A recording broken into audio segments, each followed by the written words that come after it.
بسم اللہ الرحمن الرحیم الحمد للہ الملک الحق المبین المتصاغر لعظمتہ جبابرۃ الطاغین المتخاضع لکبریائہ عتاۃ المتمردین المعترف بربوبیتہ سائر الخلق اجمعین والصلاۃ والسلام والتحیۃ والاکرام علی اشرف النبیین وخاتم المرسلین سیدنا و مولانا ابی القاسم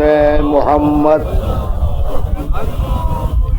و اہل بیتہ الطیبین الطاہرین المعصومین المظلومین اما بعد فقد قال اللہ سبحانہ وتعالی فی محکم کتابہ المبین بسم اللہ الرحمن الرحیم وما هذه الحیاۃ الدنیا الا لہو ولعب وان الدار الآخرۃ لہی الحیوان لو کانوا یعلمون صلوات۔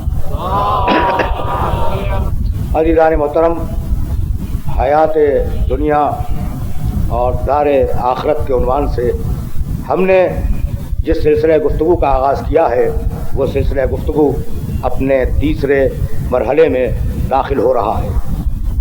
آیہ مبارکہ میں ارشاد فرمایا گیا وما هذه الحیات الدنیا، یہ دنیا کی زندگی، یہ دنیاوی زندگی کچھ نہیں ہے الا لہو ولعب، یہ کھیل ہے، یہ تماشا ہے۔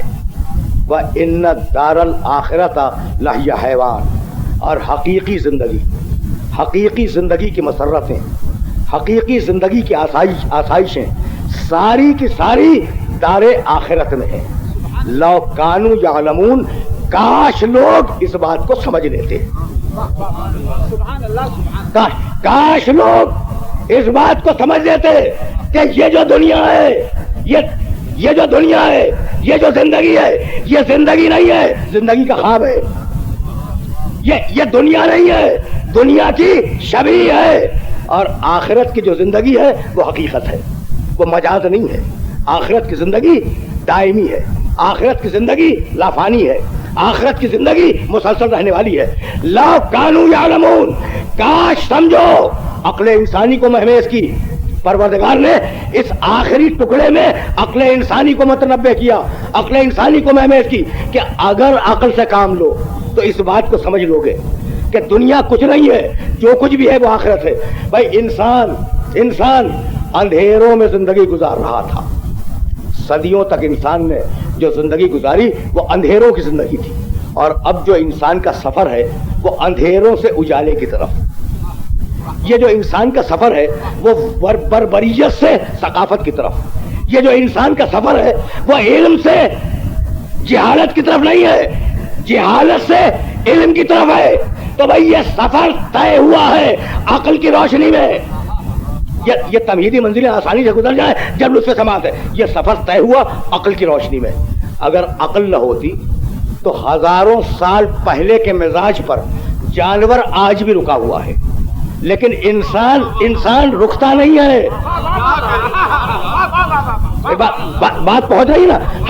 ہزاروں سال پہلے کے مزاج پر جانور اب تک رکے ہوئے ہیں، لیکن انسان کسی مرحلے پر رکا نہیں، انسان آگے بڑھتا گیا۔ یہ شرف تھا عقل کا، یہ فضیلت تھی عقل کی، یہ عطا تھی عقل کی، جس کے سبب انسان سارے جانوروں سے ممتاز ہو گیا۔ اب میں انسان کی ایک خصوصیت عرض کروں تاکہ فکر آگے بڑھ جائے۔ بھائی تمہارے پاس آنکھیں ہیں لیکن ایک حد تک دیکھتی ہیں، چاہو کہ 400 میل دور کی چیز دیکھ لو ممکن نہیں ہے۔ تمہارے پاس کان ہے، کانوں کے سننے کی ایک حد ہے، تمہارے پاس پاؤں ہیں، ان پیروں کے چلنے کی ایک مخصوص حد ہے.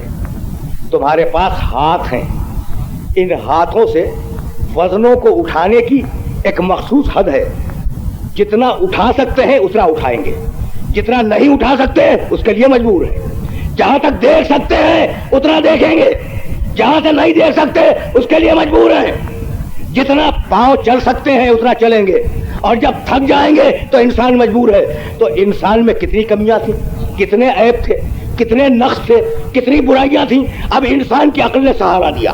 بھائی بہت توجہ رہے، بھائی دیکھ نہیں سکتے ایک مخصوص حد سے آگے، تو جب تو صحیح کہ دوربین کے ذریعے دیکھیں گے. عقل نے ایجاد کا طریقہ بتلایا، عقل نے ایجاد کا طریقہ بتلایا. بھائی سنو، تم ایک حد سے زیادہ دیکھ نہیں سکتے تھے، تو اب عقل نے دوربین ایجاد کروائی تاکہ دور تک دیکھ سکو. تمہارے ہاتھ ایک مخصوص وزن سے زیادہ اٹھا نہیں سکتے تھے، عقل نے ایسی مشینیں ایجاد کروائی کہ ہزاروں ٹن کے وزن کو اٹھا لو. تمہارے پاؤں ایک مخصوص حد سے زیادہ چل نہیں سکتے تھے، تھک جاتے، اس لیے عقل نے سواریاں ایجاد کروائیں، تیز رفتار سواریاں. تمہارے کان ایک مخصوص دائرے کی آواز کے علاوہ سن نہیں سکتے تھے، عقل نے ٹیلی فون ایجاد کروائے، ٹیلی ویژن ایجاد کروائے، ریڈیو ایجاد کروائے، وائرلیس ایجاد کروائے. تو بھائی محسوسات کی خامی کو عقل نے دور کیا، اور اگر عقل خود خام ہو تو کون دور کرے؟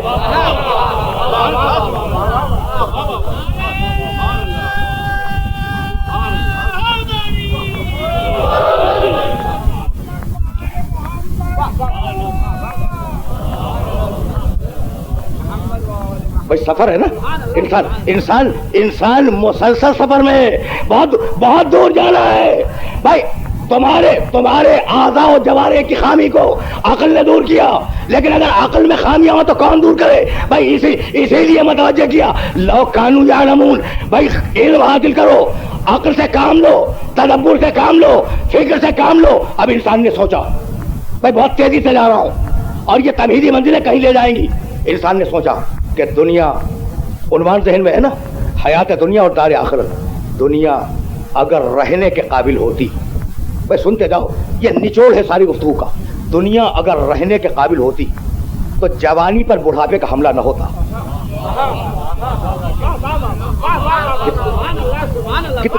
کتنی آسان بات میں نے اپنے سننے والوں کی خدمت میں عرض کی. دنیا اگر رہنے کے قابل ہوتی تو جوانی پر بڑھاپے کا حملہ نہ ہوتا. دنیا اگر رہنے کے قابل ہوتی، بقا کے قابل ہوتی، تو زندگی پر موت کا حملہ نہ ہوتا. دنیا اگر رہنے کے قابل ہوتی تو صحت پر مرض کا حملہ نہ ہوتا. دنیا اگر رہنے کے قابل ہوتی تو توانائی پر کمزوری کا حملہ نہ ہوتا. بھائی آج دوائیں ایجاد ہو رہی ہیں لاعلاج مرضوں کے لیے، کیوں؟ اس لیے کہ انسان کی فطرت میں بقا ہے. دیکھیے کہیں جا رہا ہوں، لا علاج امراض کی دوائیں ایجاد کی جا رہی ہیں نا، کہ جو مرض انسان کو موت کے آغوش میں پھینک دیتے ہیں، بھائی ان کا کوئی علاج ڈھونڈو. تو لا علاج امراض کی دوائیں ایجاد ہوئی.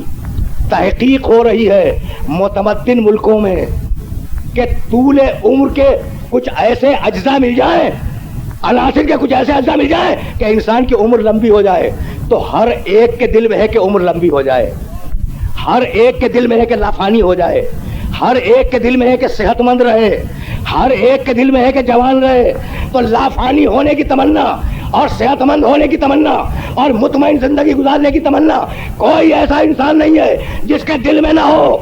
تو بھائی اب یاد رکھو کہ وہ مقام جہاں لافانی بن جاؤ گے، جہاں مطمئن رہو گے، جہاں جوانی رہے گی، جہاں صحت رہے گی، اسی مقام کا نام ہے جنت، اور اسی تک جانے کا نام ہے آخرت. بہت تیزی کے ساتھ گزر رہا ہوں، اس لیے کہ موضوع کو اپنے محترم سننے والوں کی خدمت میں پیش کرنا ہے. اس لیے جانا بڑی عزت کے ساتھ ہے. بھائی اس مقام کا نام جہاں لافانی ہو جاؤ، جہاں مطمئن ہو جاؤ، جہاں صحت مند ہو جاؤ، جہاں جوانی منجمد ہو کے رہ جائے، اس مقام کا نام ہے جنت، اور اس مقام تک پہنچنے کا راستہ ہے آخرت. بھائی بات واضح ہو گئی. آواز دی قرآن نے سورہ مریم میں، تلک الجنت التی نورث من عبادنا من کان تقیا. یہ جنت ہم وراثت میں اپنے بندوں کو دیں گے. اور ہر بندے کو نہیں دیں گے، جو متقی ہوگا اسے دیں گے. متقی صاحب جنت ہے. گفتگو امام المتقین کی نہیں ہے. متقی صاحب جنت ہے. بھائی باتیں واضح تو ہو رہی ہے نا. متقی صاحب جنت ہے. امام المتقین پہ گفتگو نہیں ہے. تلک الجنت التی، بھائی وراثت پہ دیکھ لیں کہ کس شان سے قرآن نے گفتگو کی. تلک الجنت التی نورث من عبادنا من کان تقیا. ہم وارث بنائیں گے جنت کا اپنے ان بندوں کو جو متقی ہوں گے. تو جنت کا وارث بنائے گا، ذہن میں رکھیے گا. ثم اور رسل الکتاب الذین اصطفینا من عبادنا، ہم نے اپنی کتاب کا وارث کچھ لوگوں کو بنا دیا ہے. جنت کے بھی کچھ وارث ہیں، کتاب کے بھی کچھ وارث ہیں. اور اب سورہ انبیاء میں آواز ہوئی وَلَقَدْ كَتَبْنَا فِي الزُّبُورِ مِن بَعْدِ الذِّكْرِ أَنَّ الْأَرْضَ يَرِثُهَا عِبَادِي الصَّالِحُونَ. ہم نے یہ طے کیا ہے کہ ہم زمین کا وارث اپنے صالح بندوں کو بنائیں گے. اب نہیں معلوم کہ زمین کے وارث کون ہیں. ہر صاحب حکومت کے ذہن میں یہ خنات ہے کہ ہم زمین کے وارث ہیں، اور ہمیں نہیں معلوم کہ کتاب کا وارث کون ہے. اس لیے کہ ہر حافظ کے ذہن میں یہ خنات ہے.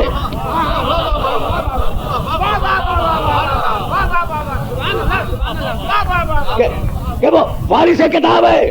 تو بھائی فیصلہ ہو جائے اگر وارث جنت سمجھ میں آ جائیں. بھائی بہت توجہ کیجیے گا. اس لیے کہ کہیں جا رہا ہوں اپنے سارے محترم سننے والوں کو لے کر، اور کسی مقام پہ بات کو رک جانا ہے.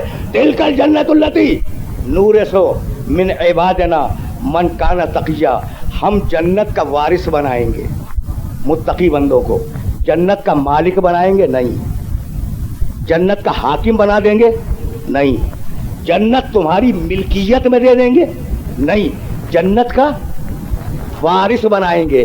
بھائی میرا کون سا ایسا محترم سننے والا ہے جو وراثت کے معنی نہ جانتا ہو؟ بھائی وارث لوگ دنیا میں وارث بنتے ہی رہتے ہیں. تو وارث کسے کہتے ہیں؟ دوسرے کی ملکیت تم تک منتقل ہو. بھائی وراثت کسے کہتے ہیں؟ جب دوسرے کا مال تمہاری طرف منتقل ہو جائے. قانون قرآن کے مطابق اس کا نام ہے وراثت. تو باپ کا مال جب منتقل ہو تو باپ تھا اصل مالک. جب منتقل ہوا تو یہ وراثت ہوئی، اور تم نے جب لے لیا تو تم وارث بن گئے. بھائی جنت تمہاری ملکیت نہیں ہے، تمہیں وراثت پہ ملے گی. تو کچھ ہے نا جنت کی ملکیت والے. کچھ لوگ ہیں نا جو جنت کے مالک ہیں، اور ان کی ملکیت وراثت میں ہم تک منتقل ہوگی. تو بڑی ہلکی پھلکی باتیں آج کی حد تک سنتے جائیں. بھائی یہ ہے کون جو جنت کے مالک ہے؟ یہ ہے کون جنت جن کی ملکیت میں ہے؟ تو بھائی آج میں بہت کم روایات پڑھنے کا عادی ہوں، لیکن اب جو روایات دوں تو پوری ذمہ داری سے دوں گا.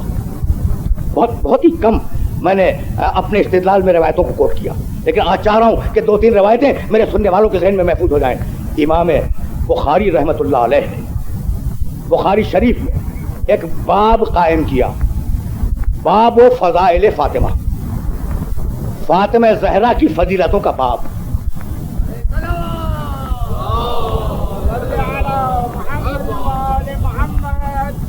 سننے کے قابل ہے. اور کل 3 روایتیں فاطمہ کی فضیلت میں لکھی، کل 3. اچھا عجیب بات ہے، امام بخاری رحمۃ اللہ علیہ نے بخاری شریف میں علی کے فضائل کا بھی ایک باب قائم کیا ہے، اور اس میں بھی کل 3 ہی روایتیں لکھی ہیں. تو اب احتیاط کا تقاضا ہے، مصلحتوں کی ذمہ داریاں ہیں، اور روایات نہ مل سکی یا اگر ملی تو احتیاط کی. بھائی ان 3 روایتوں میں سے جو فاطمہ زہرا کی شان میں امام بخاری رحمۃ اللہ علیہ نے نقل کی، ان میں سے ایک یہ کہ پیغمبر نے کہا ان فاطمہ سیدۃ نساء الجنہ. فاطمہ جنت کی عورتوں کی سردار ہے. بھائی سنو، میں چاہ رہا ہوں کہ اپنے سننے والوں تک کسی استدلال کو منتقل کروں. فاطمہ جنت کی عورتوں کی سیدہ ہے، مالکہ ہے، سردار ہے. فاطمہ جنتی ہے نہیں.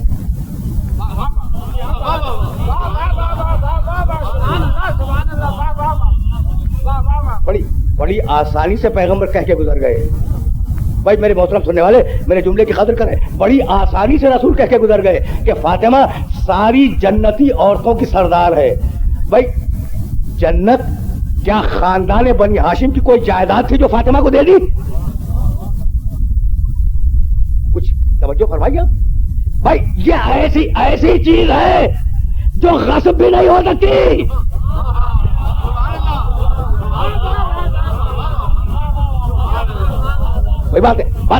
باتیں تو میرے سننے والوں تک پہنچ رہی ہیں. بھائی جنت ہے کیا؟ حیات دائمی کی ذمہ داری جنت میں، لافانی زندگی کی ذمہ داری جنت میں، ساری نعمتیں جنت میں. ان فاطمہ سیدۃ نساء الجنہ، فاطمہ جنت کی عورتوں کی سردار ہے. ابھی عرض کروں گا، فقط 2 روایتیں عرض کرنی ہے اور آگے بڑھ جانا ہے. اس کے بعد پھر 2 روایتیں اور عرض کروں گا. فاطمہ جنت کی عورتوں کی سردار ہے. وہ اتنی آسانی سے جنت دے دی اپنی بیٹی کو، اس کی ملکیت بنا دی. کیا آپ کے خاندان کی کوئی جائیداد تھی؟ کہا کہ نہیں. پر رسول کی 2 حیثیتیں ہیں، توجہ رہے. رسول کی 2 حیثیتیں ہیں، ایک بشریت کی حیثیت ہے، ایک رسالت کی حیثیت ہے.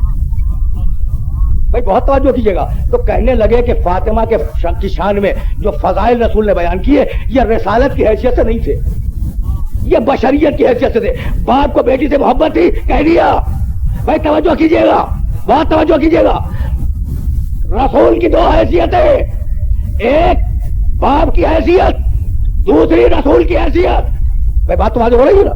تو رسول نے جو کہا کہ فاطمہ جنت کی عورتوں کی سردار ہے تو باپ کی حیثیت سے کہا تھا، رسول کی حیثیت سے نہیں کہا تھا. بات واضح ہو گئی؟ بات واضح ہو گئی نا. اب یہ تصویر میری ملکیت ہے. آپ مجھے اجازت دیتے ہیں کہ میں اپنے بیٹے کو یہ تصویر دے دوں؟ میری ملکیت. میں بحیثیت باپ کے اپنے بیٹے کو یہ تصویر دے سکتا ہوں، لیکن اگر ممبر اپنے بیٹے کو دے دوں تو سارا مجمع میری جان کے پیچھے پڑ جائے گا کہ بھئی جو چیز آپ کی نہیں تھی وہ آپ نے دے کیسے دی.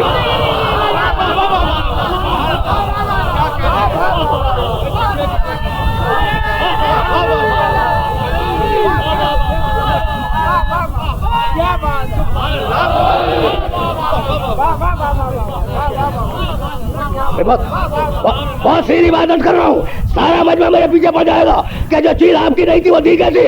تو رسول نے فاطمہ کو سردار نساء جنت جو کہا تو یہ بشریت نہیں تھی، یہ رسالت بول رہی تھی. بھائی توجہ رکھیے گا. تو فیدق پہ تو مان سکتا ہوں کہ باپ نے بیٹی کو دے دیا، لیکن جنت رسالت نے عصمت کو دی ہے. اب شہزادی کا ذکر آ گیا ہے تو 2 جملے شہزادی کی فضیلت میں عرض کروں گا. اور میں یہ چاہوں گا کہ میرا محترم سننے والا مجمع جہاں جہاں بھی سن رہا ہے اس ایک فضیلت کو ذہن میں رکھے. ابھی میں اس فضیلت تک نہیں پہنچا، لیکن اسی سیاق و سباق میں پہنچوں گا. ان فاطمہ سیدۃ نساء اہل الجنہ، فاطمہ کی عورتوں کی سردار ہے. تو بشریت کی حیثیت سے گفتگو نہیں کی، گفتگو رسالت کی حیثیت سے کی. اور جب محمد رسالت کی حیثیت سے بولے میری نگاہ میں تو کوئی فرق نہیں ہے، محمد بشر ہو یا محمد رسول ہو، محمد ہے. میری نگاہ میں فرق نہیں ہے، لیکن جو فرق کرتے ہیں انہیں مخاطب کر رہا ہوں کہ محمد نے کہا فاطمہ جنت کی عورتوں کی سردار ہے، یہ بشریت نہیں بول رہی تھی، رسالت بول رہی تھی. اس لیے کہ فیدق کا کیس ڈسکس نہیں ہو رہا ہے، جنت کا کیس ڈسکس ہو رہا ہے. بھائی بات تو واضح ہو گئی نا. تو قیامت تک کے لیے رسول نے فیصلہ کر دیا کہ فاطمہ جنتی عورتوں کی سردار ہے. تو اب اگر کسی عورت کو جنت میں جانا ہے تو کنیز بن کے جا سکتی ہے، جھگڑا کر کے نہیں جا سکتی. کتنی آسانی سے جنت دے دی، ملکیت بنا دی. یہ فاطمہ ہے. بھائی دیکھیے گا، لیکن جانا ہے مجھے علی تک، لیکن علی تک جاؤں گا فاطمہ کے بیٹوں کے ذریعے. میں علی تک جاؤں گا لیکن فاطمہ کے بیٹوں کے سہارے سے جاؤں گا. ان فاطمہ سیدۃ نساء الجنہ، فاطمہ جنت کی عورتوں کی سردار ہے. اور اس کے بیٹے الحسن والحسین سیدہ شباب اہل الجنہ. حسن اور حسین جنت کے جوانوں کے سردار ہیں. بھائی حسن و حسین کون ہیں؟ جنت کے جوانوں کے سردار. بھائی مالک ہے، وہ بھی مالک ہے نا، جنت کے مالک. ہم تو وارث بننے والے ہیں. جنت کے مالک حسن حسین، جنت کی مالکہ فاطمہ زہرا. بھائی بہت توجہ رہے. لیکن اب ایک جملہ فاطمہ کی فضیلت پہ کہنا چاہ رہا ہوں. حسن حسین کون؟ جوانان جنت کے سردار. میرے سارے محترم سننے والوں نے ایک روایت سنی ہوگی اور چاہ رہا ہوں کہ وہ روایت دوہرا دوں. ترمذی شریف میں روایت موجود ہے. یہ روایت بھی الحسن اور حسین سیدہ شباب اہل جنہ ترمذی شریف کی روایت ہے. اور اسی ترمذی شریف میں ایک روایت ہے الجنت تحت اقدام الامہات. بھائی جنت کہاں ہے؟ ماں کے پاؤں کے نیچے ہے. میرا کون سا سننے والا ایسا ہے جو اس روایت سے واقف نہ ہو؟ جنت کہاں ہے؟ ماں کے پاؤں کے نیچے. کہا ہے نا دبیر نے اپنے انداز سے زیر قدم والدہ فردوس بری ہے, اور انیس نے اپنے انداز سے کہا سنتے ہیں ماں کے پاؤں کے نیچے بہشت ہے. تو اپنی ماؤں کی قدر کرو, اپنی ماؤں کی قدر کرو. اگر تمہیں جنت میں جانا ہے نا تو اپنی ماؤں کا احترام کرو. مائیں جو کہہ دیں انہیں تسلیم کرو. مائیں کہیں اٹھو اٹھ جاؤ, مائیں کہیں بیٹھ جاؤ بیٹھ جاؤ. یعنی ماؤں کا اتنا احترام ہے. کیوں؟ اس لیے کہ ماؤں کی قدموں کے نیچے جنت ہے. دنیا کی کوئی ماں ایسی نہیں ہے جس کے قدموں کے نیچے اس کے بیٹے کی جنت نہ ہو. تو اب جملہ سنو اور اب فاطمہ زہرا کو پہچانو کہ حسن و حسین جوانان جنت کے سردار ہیں. حسن و حسین ان بچوں کا نام ہے جو جوانان جنت کے سردار ہیں, اور فاطمہ اس خاتون کا نام ہے کہ جس کے پاؤں کے نیچے حسنین کی جنت ہے.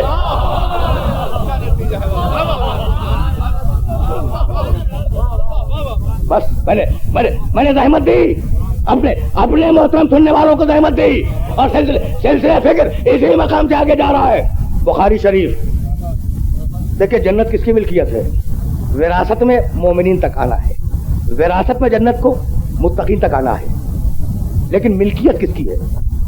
جنت فاطمہ کی ملکیت. ان فاطمہ تھا سیدۃ نساء جنہ, جنت حسنین کی ملکیت ہے. الحسن والحسین سیدہ شباب اہل جنہ. فاطمہ سمجھ میں آ گئی, مالک جنت. حسنین سمجھ میں آ گئے, مالک جنت. اب بچے علی, بچ گئے نا علی. تو علی وہ ہے جس نے ایک مرتبہ اپنے سجدے میں کہا کہ الہی ما عبدتک طمعا لجنتک ولا خوفا من نارک وجدتک اہلا للعبادہ فعبدتک. پروردگار میں تیری جنت کے لالچ میں عبادت نہیں کر رہا ہوں. میرے مالک, میں تیری جنت کے لالچ میں عبادت نہیں کر رہا ہوں, اور میں تیرے جہنم کے خوف سے عبادت نہیں کر رہا ہوں. میں نے تجھے اہل پایا عبادت کا, اس لیے سجدے میں سر کو رکھ دیا. تو بھائی علی کو جنت نہیں چاہیے, اب اس سے بڑی کوئی شے ہو تو دے دے. بہت توجہ رکھیے گا, اس لیے کہ بھائی بڑی گفتگو بڑی عجیب منزل پہ آ گئی. اب سیدہ کے پاس جنت ہے, حسنین کے پاس جنت ہے, علی کو جنت چاہیے ہی نہیں. مجھے نہیں چاہیے. اب اس سے بڑی اگر کوئی شے ہو, اس سے بڑی اگر کوئی شے ہو تو دے دے. بھائی جنت سے بڑی کیا ہے؟ ایک مرتبہ آواز آئی علی بس جنت سے بڑی ایک شے ہے, اور وہ ہے میری مرضی. ہجرت کی رات میں لے لو. علی اب جنت سے بڑی تو ایک ہی چیز ہے نا. بہت توجہ رکھیے گا, اس لیے کہ اب میں نتیجہ دینا چاہ رہا ہوں. علی جنت سے بڑی ایک ہی شے ہے, اور وہ ہے میری مرضی. تو لو اب ہجرت کی رات کو میری مرضی لے لو, لیکن مرضی گفٹ نہیں کروں گا, مرضی بیچوں گا. اپنا نفس دو بدلے میں اپنا نفس دو.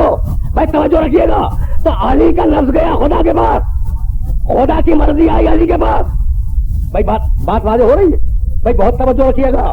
اب علی کی مرضی اپنی مرضی ہے نہیں, خدا کی مرضی علی کے پاس, علی کا نفس خدا کے پاس. بھائی جو چیز جس کے پاس ہوگی وہ دے گا, اور اگر نہیں ہوگی تو نہیں دے گا. اس وقت میرے پاس تسبیح ہے, سجدہ نہیں ہے. آپ تسبیح مانگے میں تسبیح دے دوں گا, لیکن اگر آپ مجھے سجدہ کا مطالبہ کریں تو میں سجدہ آپ کو پرووائڈ نہیں کر سکتا. تو جو چیز ہوگی وہی تو دے گا نا. کچھ بات واضح ہوئی.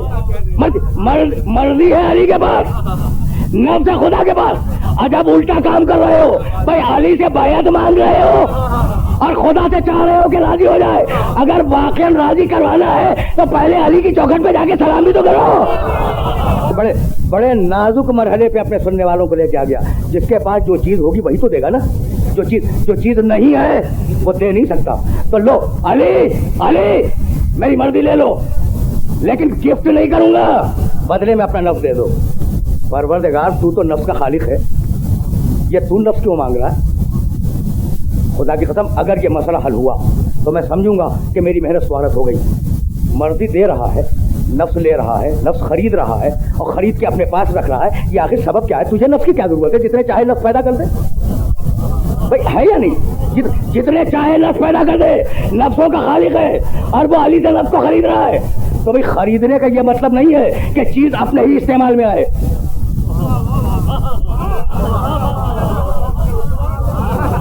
دیکھیے کل کی تقریر سے گفتگو اس مقام پہ متصل ہو گئی، اس مقام پہ گفتگو کو میں نے متصل کر دیا. بھائی خریدنے کا مطلب یہ نہیں ہے کہ چیز اپنے ہی استعمال میں آئے. پھر تسبیح کی مثال دے دوں، یہ تسبیح میرے پاس ہے، میری ذاتی ملکیت ہے، میں اسے اپنے استعمال میں رکھتا ہوں.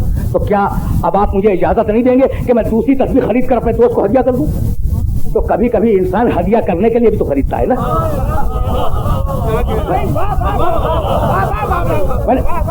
میں نے بات مکمل کر دی، میں نے بات مکمل کر دی. تو بھائی انسان کبھی خریدتا ہے اپنے لیے، کبھی خرید کر دوست کو ہدیہ کرتا ہے. تو خدا کو نفس کی ضرورت نہیں ہے. نفس کو خرید کے ہجرت میں رکھ لیا کہ جب مباہلے میں محمد جائے گا تو نفس محمد بنا کے ساتھ کر دوں گا. بات تو آ جاؤ گی نا. فقل تعالوا ندعو ابناءنا وابناءکم. کل میں نے مباہلہ چھیڑا اور مباہلے کے پورے واقعات بیان کرنا مقصود نہیں ہے. فقل تعالوا ندعو ابناءنا وابناءکم. لاؤ اپنے بیٹوں کو لاؤ اور ہم اپنے بیٹوں کو لائیں گے. ونساءنا ونساءکم. اپنی عورتوں کو لاؤ، ہم اپنی عورتوں کو لائیں گے. وانفسنا. لاؤ اپنے نفسوں کو لاؤ، ہم انفسنا اپنے نفسوں کو لے کے آئیں گے. اچھا تو ہوگا کیا؟ تلوار چلے گی، نیزے سے نیزے ٹکرائیں گے، بھائی تیروں کی بارش ہوگی، ایک دوسرے پہ پتھر پھینکیں گے؟ کچھ نہیں. اتنی سیدھی جنگ تو اسلام میں ہوئی ہی نہیں. یہ بھی کوئی جنگ ہے؟ تم نبتہل، مباہلہ کریں گے. اتنا بڑا چیلنج. اپنے بیٹوں کو لاؤ، ہم اپنے بیٹوں کو لائیں گے. تم اپنی عورتوں کو لاؤ، ہم اپنی عورتوں کو لائیں گے. بھائی جی چاہتا ہے کہ ایک جملہ کہہ کے جاؤں. خدا کی قسم اسلام کی شرافت دیکھو. میں نے کبھی پھر خواریت سے گفتگو نہیں کی اور آج اسلام کے سلسلے میں ایک جملہ کہنا چاہتا ہوں. میرے پیغمبر کو دیکھو، میری کتاب کو دیکھو. کیا کہا؟ اپنے بیٹوں کو لاؤ، ہم اپنے بیٹوں کو لائیں گے، ہے نا. تم اپنی عورتوں کو لاؤ، ہم اپنی عورتوں کو لائیں گے. پلٹ کے عیسائی راہب یہ کہہ سکتے تھے کہ جناب ہم تو شادی ہی نہیں کرتے. جب شادی نہیں کرتے تو نہ بیٹے لا سکتے ہیں نہ عورتیں لا سکتے ہیں. لیکن کسی عیسائی نے نہیں کہا. یعنی عیسائی بھی سمجھ رہا تھا کہ یہ مطالبہ حقیقی نہیں ہے، بلکہ بتلانا یہ ہے کہ دنیا سے آخرت تک جانے کے سفر میں بال بچے رکاوٹ نہیں بنا کرتے. کچھ بات واضح ہوئی. یہ دنیا سے آخرت تک جانے کے سفر میں بال بچے رکاوٹ نہیں ہے. فقل تعالوا ندعو ابناءنا وابناءکم. کہہ دیا تھا جب کہنے لگے عیسائی کہ عیسیٰ اللہ کے بیٹے ہیں، تو قرآن نے جواب میں کہا کہ عیسیٰ کی مثال آدم کی مثال ہے. عیسیٰ کی تو فقط باپ نہیں ہے نا، آدم کے تو نہ ماں تھی نہ باپ تھا، تو انہیں خدا کا بیٹا کیوں نہیں کہتے؟ لیکن میرے رسول کی شائستگی دیکھیں، میرے نبی کی شائستگی دیکھیں. عیسائی آئے تھے یہ دعویٰ لے کر کہ ہمارا عیسیٰ خدا کا بیٹا ہے. رسول کے لیے گفتگو کرنا بڑا آسان تھا، مسکرا کے کہہ دیتے. بھائی توجہ رکھیے گا، مسکرا کے کہہ دیتے رسول کہ جس کا باپ نہ ہو کیا وہ خدا کا بیٹا ہوا کرتا ہے؟ کہہ سکتے تھے. یعنی بہت بڑا طنز ہے، بہت بڑا طنز ہے کہ بھائی جس کا باپ ہی معلوم نہ ہو تو اب دنیا میں جتنوں کے باپ نہ معلوم ہو کیا وہ سب خدا کے بیٹے؟ خدا کی قسم عیسائی لاجواب ہو کے چلا جاتا. لیکن رسول نے طنز نہیں کیا. تو جو رسول تبلیغ میں طنز نہ کرے وہ تلوار کو کیسے برداشت کر لے گا؟ باتیں میرے سننے والوں تک پہنچ رہی ہے. فقل تعالوا ندعو ابناءنا وابناءکم ونساءنا ونساءکم وانفسنا وانفسکم ثم نبتہل فنجعل لعنۃ اللہ علی الکاذبین. تلواریں نہیں ٹکرائیں گی، گھوڑے نہیں دوڑیں گے میدان میں، نیزوں سے جنگ نہیں ہوگی، ایک دوسرے پہ تیر نہیں پھینکے جائیں گے، سنگ باری نہیں ہوگی. فقط چھوٹا سا مطالبہ ثم نبتہل، مباہلہ کریں گے. ونجعل لعنۃ اللہ علی الکاذبین، اور اللہ سے دعا کریں گے کہ پروردگار جو کاذب ہو اس پر تیری لعنت آ جائے. تو مباہلہ تلوار کا میدان جنگ نہیں ہے، لعنت کا میدان جنگ ہے. کوئی بات واضح ہو رہی ہے؟ یعنی لعنت کوئی گالی نہیں ہے. اگر گالی ہوتی تو قرآن میں نہ آتا یہ لفظ. اگر یہ لفظ گالی ہوتا یا برا ہوتا تو قرآن میں نہ آتا. لعنت کے معنی ہے رحمت خدا سے دور ہونا. اچھا تو منبتہی فنجعل لعنت اللہ علی الکاذبین. بہت توجہ رکھیے گا. ہم جمع ہوں گے اور جمع ہونے کے بعد جھوٹوں پہ لعنت کریں گے. یہی ہے نا. تو اب وہ جائے جو اس پوزیشن میں ہو جو اس کے جھوٹوں پہ لعنت کر سکے. میں بہت قریب لے آیا اپنے سننے والوں کو اور چاہ رہا ہوں کہ 2 جملے سننے والوں کو اور چاہ رہا ہوں کہ 2 جملے عرض کروں اور یہیں سے آگے بڑھ جاؤں. اب وہ جائے جو جھوٹوں پہ لعنت کر سکے. بھرے ہوئے مسلمانوں کے مدینے میں کوئی 4 ملے. محمد کے ساتھ جانے کے لیے کچھ 4 ملے. علی ملے, فاطمہ ملی, حسن ملے, حسین ملے. آ کے بیٹھ گئے. بھائی رک رہا ہوں اور کوئی جملہ عرض کروں گا تاکہ میرے سننے والوں تک یہ جملہ پہنچ جائے. یہ جملہ پہنچ جائے. سنیے, کبھی کبھی میں اس طریقے سے بولتا ہوں جس طریقے سے آج بات کر رہا ہوں. مباہلے کو, اس کی فضیلت کو, اس کی حیثیت کو, اس کے درجے کو اور اس کی منزلت کو گھٹانے کے لیے مسلمان مفسرین نے کیا طریقہ اختیار کیا وہ سن لیں تاکہ میں آگے بڑھ جاؤں. کہنے لگے یہ کوئی فضیلت نہیں ہے کہ ہم اپنے بیٹوں کو لائیں گے. عیسائیوں تم اپنے بیٹوں کو لاؤ. ہم اپنی عورتوں کو لائیں گے, تم اپنی عورتوں کو لاؤ. ہم اپنے نفسوں کو لائیں گے, تم اپنے نفسوں کو لاؤ. تو رسول جو کہہ رہے تھے نا کہ ہم اپنے بیٹوں کو لائیں گے, تو اس کا مطلب اپنے خاص بیٹے نہیں. پھر کہا مسلمان بیٹے. تم عیسائی بیٹے لاؤ, ہم مسلمان بیٹے لائیں گے. تم عیسائی عورتیں لاؤ, ہم مسلمان عورتیں لائیں گے. تم عیسائی نفس لاؤ, ہم مسلمان نفس لائیں گے. تو مان لو بھائی, اس ترجمے کو مان لو.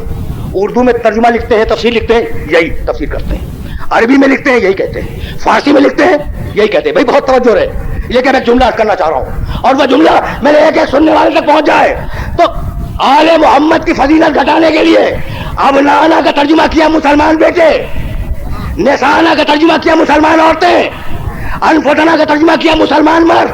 تو تم عیسائی مرد لاؤ, ہم مسلمان مرد لے جائیں گے. تم عیسائی عورتیں لاؤ, ہم مسلمان عورتیں لائیں گے. تم عیسائی بچے لاؤ, ہم مسلمان بچے لائیں گے. تو مان لو کہ آیت کا مطلب یہی تھا, مسلمان بچے, مسلمان عورتیں, مسلمان مرد. مباہلہ ہوا سن 9 ہجری میں. تو کیا ان 4 کے علاوہ مدینے میں کوئی مسلمان نہیں تھا؟ بھائی جب یہ طے تھا کہ مباہلے میں مسلمان مرد جائیں گے, مسلمان عورتیں جائیں گی, مسلمان بچے جائیں گے, تو کچھ 4 ہی مسلمان ملے. تو اب ایک جملہ سنو بھائی, جوش عداوت آل محمد میں اپنے بزرگوں کے اسلام کو تو خطرے میں نہ ڈالو.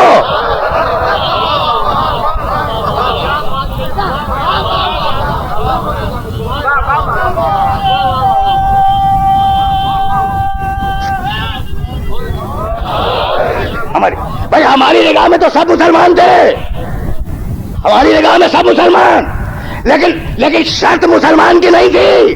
اب نانا جو ہمارا بیٹا ہو وہ ہے. بھائی اب میں کیسے عرض کروں, میں نے کبھی اسی ممبر سے کئی سال پہلے یہ جملہ عرض کیا تھا کہ رسول کو حکم ہے اپنے بیٹے لے جاؤ. اب نانا ابن کہتے بیٹے کو, کیا حکم ہے رسول کو؟ اپنا بیٹا لے کے جاؤ. اچھا تو اب مجبوری تھی رسول کی کہ بیٹا نہیں تھا تو نواسوں کو لے گئے. بیٹی کا بیٹا بھی تو بیٹا ہے نا, بات ہے. لیکن خدا کی قسم اب پوری ذمہ داری سے کہہ رہا ہوں اور آپ کو حق ہے کہ اگر حوالہ غلط ہو تو میرا گریبان تھام لے. کیا کہا؟ اپنے بیٹوں کو لائیں گے. تو چونکہ اپنا بیٹا نہیں تھا اس لیے بیٹی کے بیٹوں کو لے کے گئے. یہی ہے نا. اب میں تاریخ دکھلاؤں, تاریخ کا آئینہ.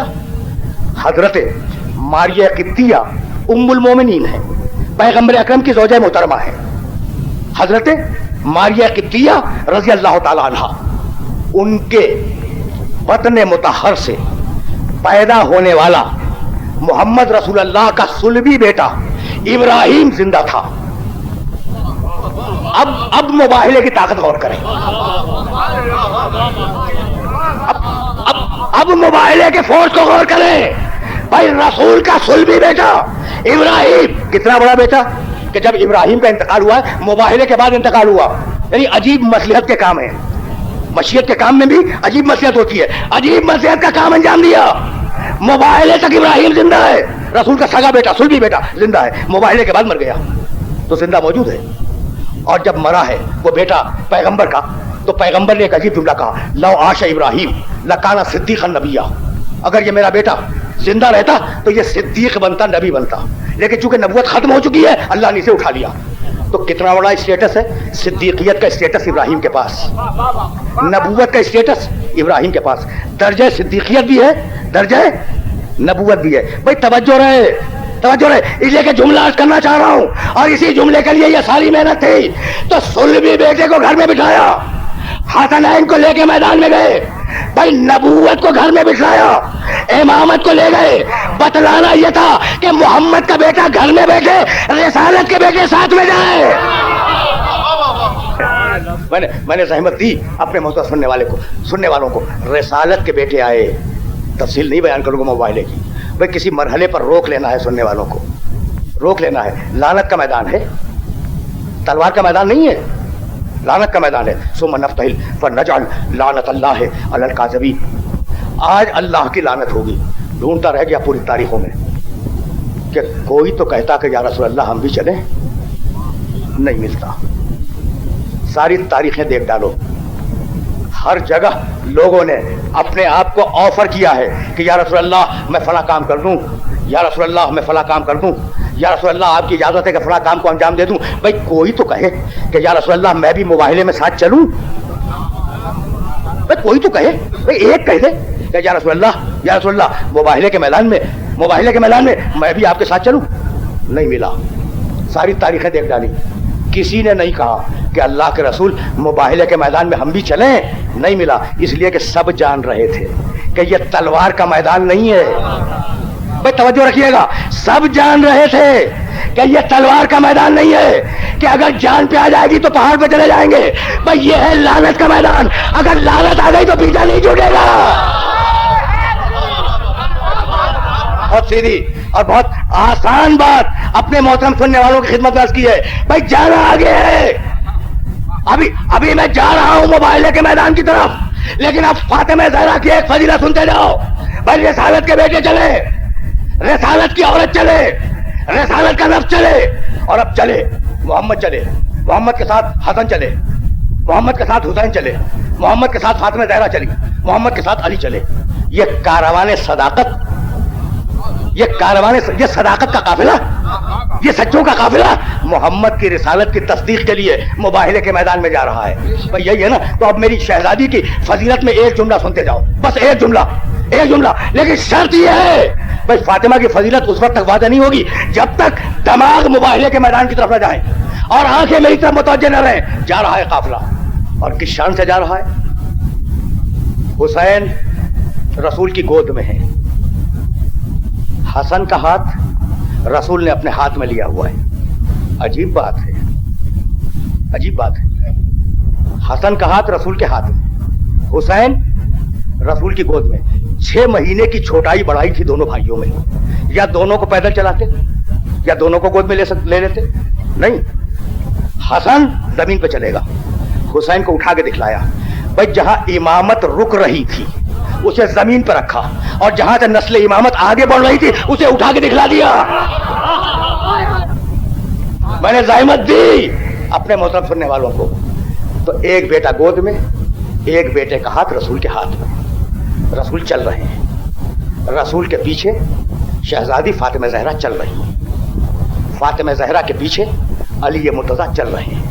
بھائی خدا کی قسم عجیب کمال ہے، اور اسی کمال کی طرف متوجہ کرنا ہے۔ آگے کون ہے رسول کے ساتھ؟ حسنین، رسول کے پیچھے کون؟ فاطمہ، فاطمہ کے پیچھے کون؟ علی۔ آیت کیا تھی؟ فَقُلْ تَعَالَوْا نَدْعُوا أَبْنَاءَنَا وَأَبْنَاءَكُمْ، چونکہ ابناءنا پہلے تھا بیٹوں کو آگے رکھا، نسانا اس کے بعد تھا فاطمہ کو اس کے پیچھے رکھا، انفسنا اس کے بعد تھا علی کو اس کے بعد رکھا۔ تو ایک سطر قرآن میں ہے، دوسری سطر مباہلے کے میدان میں جا رہی ہے۔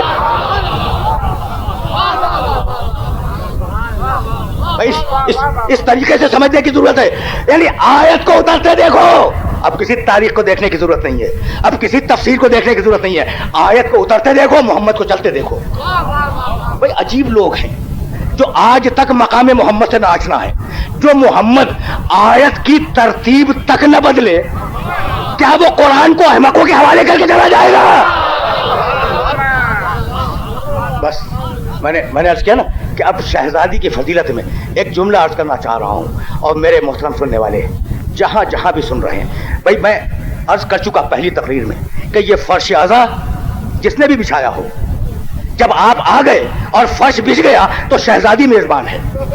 یہ میں نے عرض کیا تھا نا. تو اب شہزادی کی شان میں ایک جملہ سنو.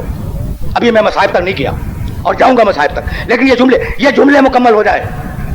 آگے رسول ہیں، رسول کے پیچھے فاطمہ زہرا ہے، فاطمہ زہرا کے پیچھے علی مرتضیٰ ہے. بھائی اسی ترتیب سے گئے ہیں نا، جیسے آیت اتری ویسے رسول مباہلے کے میدان میں گئے. تو اب آنکھیں میری طرف رہیں، دماغ مباہلے کے میدان کی طرف جائے. جب ہی فاطمہ زہرا سمجھ میں آئے گی چلے رسول کے پیچھے شہزادی چلی، شہزادی کے پیچھے علی چلے. اور جب چلے تو اس شان سے چلے کہ رسول نے قدم اٹھایا آگے رکھا. رسول کے پیچھے جگہ خالی ہوئی یا نہیں ہوئی؟ ایک دوسرے کے پیچھے چل رہے ہیں نا، ایک دوسرے کے پیچھے چل رہے. رسول نے قدم اٹھایا آگے رکھا، رسول کے پیچھے جگہ خالی ہوئی. اب فاطمہ نے قدم اٹھایا، نقش قدم رسول پہ رکھا. اب فاطمہ کے پیچھے جگہ خالی ہوئی.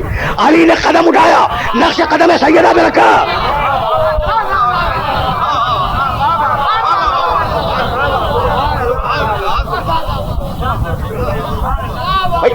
ہوا تو یہی ہے، انکار ممکن نہیں ہے. بھائی ہوا یہی، رسول نے قدم آگے رکھا، فاطمہ نے نقش قدم رسول پہ اپنا قدم رکھا. فاطمہ کا قدم آگے گیا، علی نے نقش قدم فاطمہ پہ اپنا قدم رکھا. تو آپ فاطمہ کو پہچانو. فاطمہ اس خاتون کا نام ہے جو رسالت کے نقش قدم پہ چلتی ہے اور امامت اس کے نقش قدم پہ چلتی ہے. تقریر آخری مرحلوں میں داخل ہو گئی. آئے بیٹھ گئے. بھائی جملہ سنو. مجھے جانا ہے مصائب تک اور میرے پاس کل 10 دقیقے یا 11 دقیقے ہیں مجلس کو تمام کرنے میں، لیکن یہ بات مکمل ہو جائے. آگے بیٹھ گئے.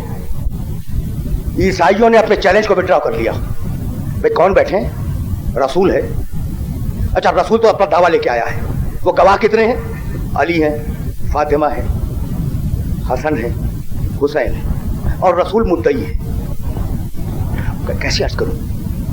عیسائی کل کی تقریر سے متصل ہوں میں اس مقام پر. عیسائی بڑے ناز سے جبریل کو لے کے آئے تھے نا جبریل کو کہ جبریل ہمارے پاس ہے. بڑے ناز سے مریم کو لے کے آئے تھے کہ مریم جیسی مقدس خاتون ہمارے پاس ہے.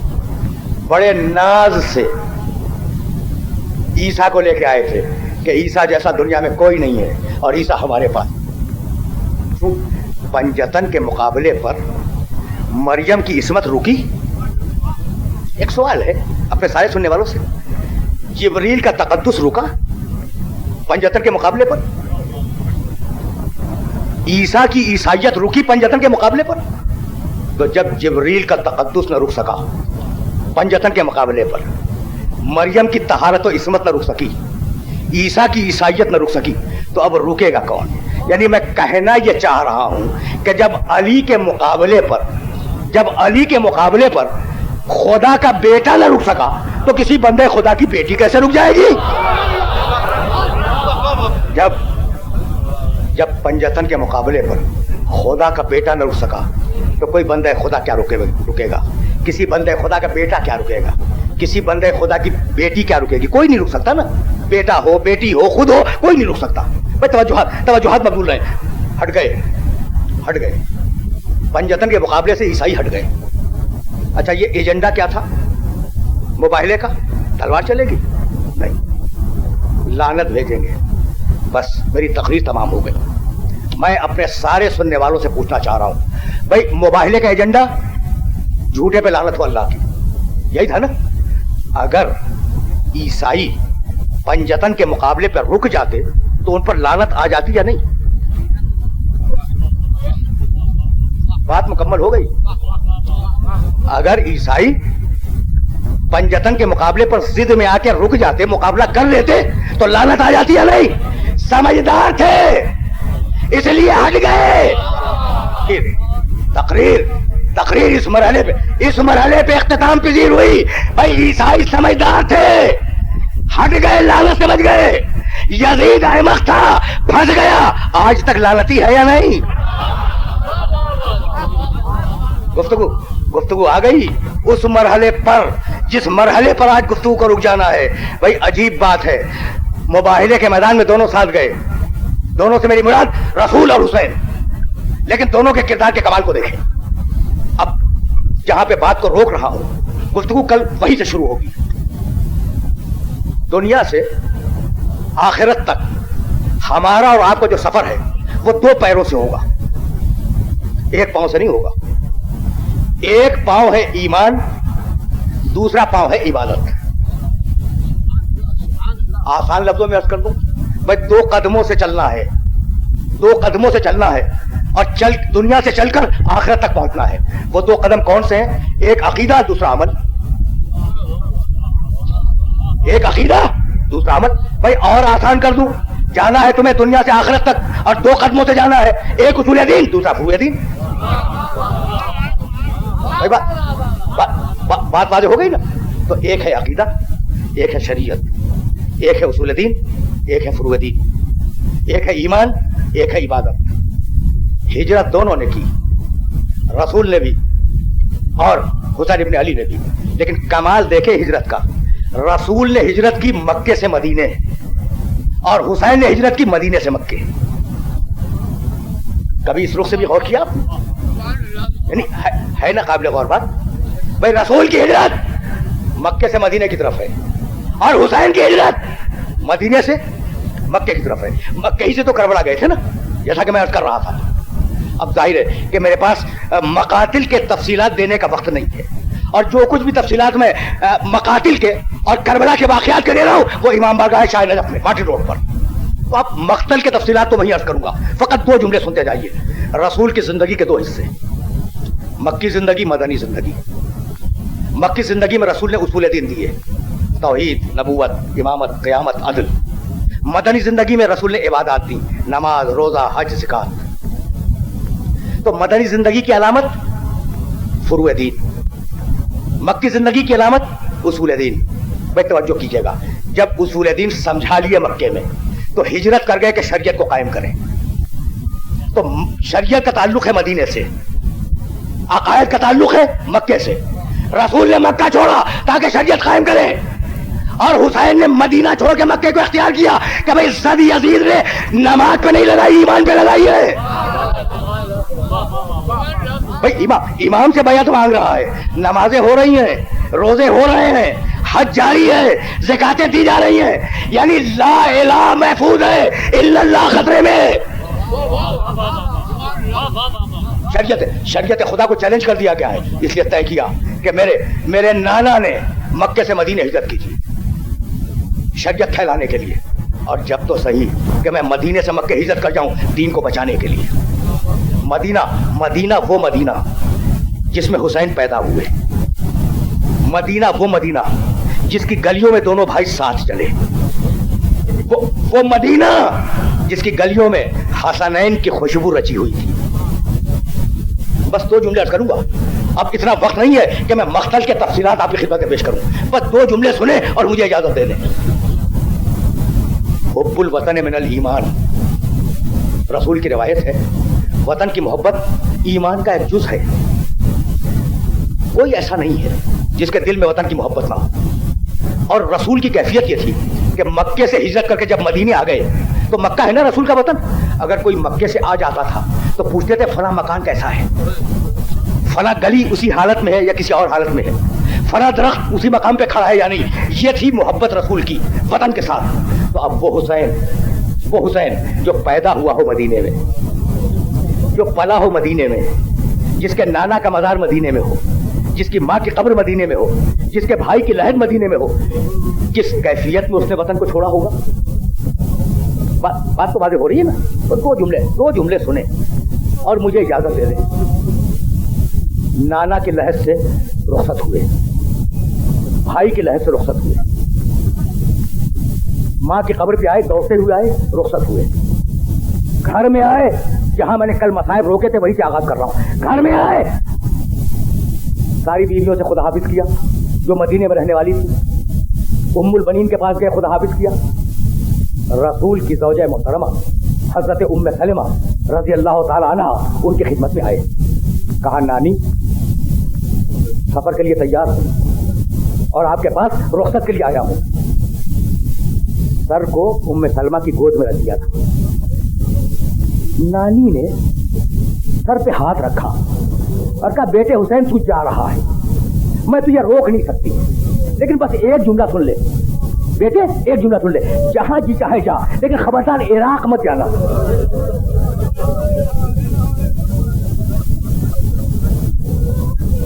اجرکم اللہ, اجرکم اللہ. بیٹے بیٹے عراق مت جانا. تیرے نانا عراق کا نام لے کر رو دیا کرتے تھے. میں جملے عرض کروں, بات آ گئی تو سن لے. 60 دقیقے مکمل ہو گئے, لیکن بات آ گئی تو سنتے جائے. کہا حسین, اب نانی ہے نا, رسول کی زوجہ ہے, نانی ہے. کہا حسین تیرے پاس وقت ہے کہ میں کچھ بیان کروں؟ کہا نانی فرمائے. بیٹھ گئے حسین. کہا بیٹے سن, ایک دن اللہ کے رسول میرے حجرے میں آئے اور کہنے لگے کہ ام سلمہ آج میں بیمار ہوں, دروازے کو بند کر دو اور کسی کو میرے پاس آنے نہ دینا. رسول لیٹ گئے, میں نے دروازہ بند کیا, دروازے کے باہر بیٹھ گئی. حسین تم بہت چھوٹے تھے. حسین سے کہہ رہی ہیں, حسین تم بہت چھوٹے تھے, تم آئے اور آنے کے بعد تم نے مجھ سے کہا کہ نانی نانی میں اپنے نانا کے پاس جانا چاہتا ہوں. تو میں نے حسین تم سے یہ کہا تھا کہ تمہارے نانا بیمار ہیں, آج کسی سے ملنا نہیں چاہتے. تو تم نے رو کے کہا تھا کہ نانی کیا ہم سے بھی ملنا نہیں چاہتے؟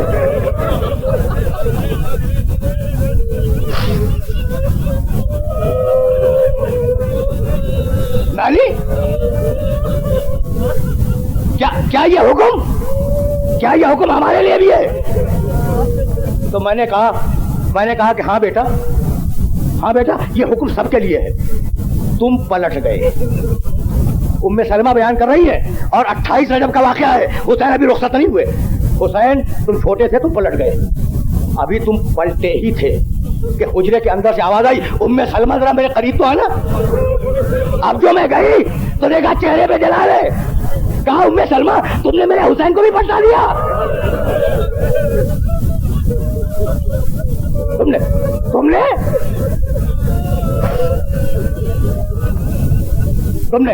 نے میرے حسین کو بھی پلٹا دیا. ام سلمہ کانپنے لگی. کہا یا رسول اللہ غلطی ہوئی. دوڑتی ہوئی آئی حسین کے پاس. کہا شہزادے چلو چلو تمہارے نانا بلا رہے ہیں. شہزادہ چپ ہو گیا. کہا نانی اب تو ہم نہیں جائیں گے, نانی اب تو ہم نہیں جائیں گے. میں نے منت کی, سماجت کی, خوشامد کی کہ نہیں بیٹے چلو, نانا تمہارا انتظار کر رہا ہے. گود میں لیا, لائی. بس آخری جملے سنے, آپ نے گریا کیا, مجلس تمام ہو گئی. حجرے میں بچے کو داخل کیا. ایک مرتبہ آواز دی, ام سلمہ دروازے کو بند کر دو, دروازے کے باہر بیٹھ جاؤ. ام سلمہ کہتی ہے مجھے نہیں معلوم کہ نانا میں اور نواسے میں کیا باتیں ہو رہی تھی کہ اتنے میں رسول کے زور زور سے رونے کی آواز آئی. میں نے دروازے کے باہر سے پوچھا کہ یا رسول اللہ کیا طبیعت زیادہ خراب ہے؟ کہا ام سلمہ گھر میں آ جاؤ. میں نے دروازہ کھولا, دیکھا حسین سینے پہ لیٹا ہوا ہے, ہاتھ کی مٹھی بند ہے. میں نے کہا یا رسول اللہ یہ ہاتھ میں کیا ہے؟ تو کھول کے کہنے لگے یہ کربلا کی مٹی ہے.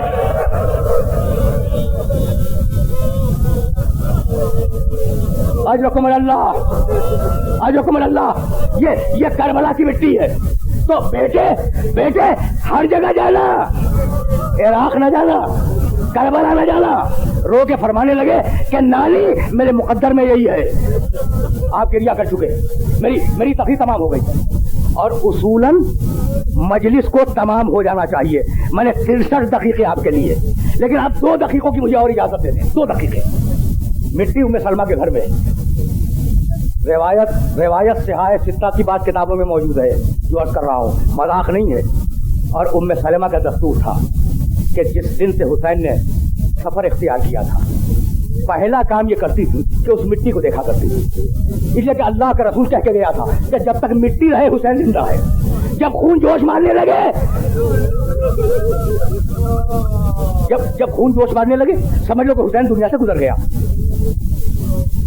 28 رجب کو نکلے تھے, شعبان گزرا, رمضان گزرا, شوال گزرا, ذوالقعدہ گزرا, ذی الحجہ کا مہینہ گزرا, محرم کا چاند افق مدینہ پہ نمودار ہوا. اور ام سلمہ کا دستور ہے کہ روزانہ مٹی کو دیکھتی ہیں. آپ کو یاد ہے نا کہ حسین ایک بیمار بیٹی چھوڑ کے گئے تھے. تقریر یہیں پہ تمام ہو رہی ہے. بیمار بیٹی چھوڑ کے گئے تھے. بیمار بیٹی کا طریقہ یہ تھا. اب دونوں کے طریقے, نانی نوازی ام سلمہ کا طریقہ تھا روزانہ مٹی کو دیکھتی تھی, اور بیمار بیٹی کا طریقہ تھا کہ روزانہ دروازے کے پیچھے کھڑی ہو جاتی تھی کہ شاید بابا کا قاصد خط لے کے آ جائے. محرم کی پہلی گزری, دوسری گزری, تیسری گزری, چوتھی گزری, پانچویں تاریخ گزری, عاشور کا دن آیا. عصر عاشور کو ام سلمہ سو رہی تھی. ایک مرتبہ خواب میں رسول کو دیکھا, بال بکھرے ہوئے, گریبان چاک ہے, دامن پہ خون ہے. کہا یا رسول اللہ یہ کیا ہوا؟ کہا تمہیں نہیں معلوم میرا نوازا کربلا میں شہید ہو گیا. اب ام سلمہ ہو گئی, اب جو شیشی پہ نگاہ کی تو خون تازہ جوش مار رہا تھا. ایک مرتبہ بنی ہاشم کی عورتوں کو جمع کیا اور بیمار بیٹی باہر نکلی. ہائے میرا بابا اب خط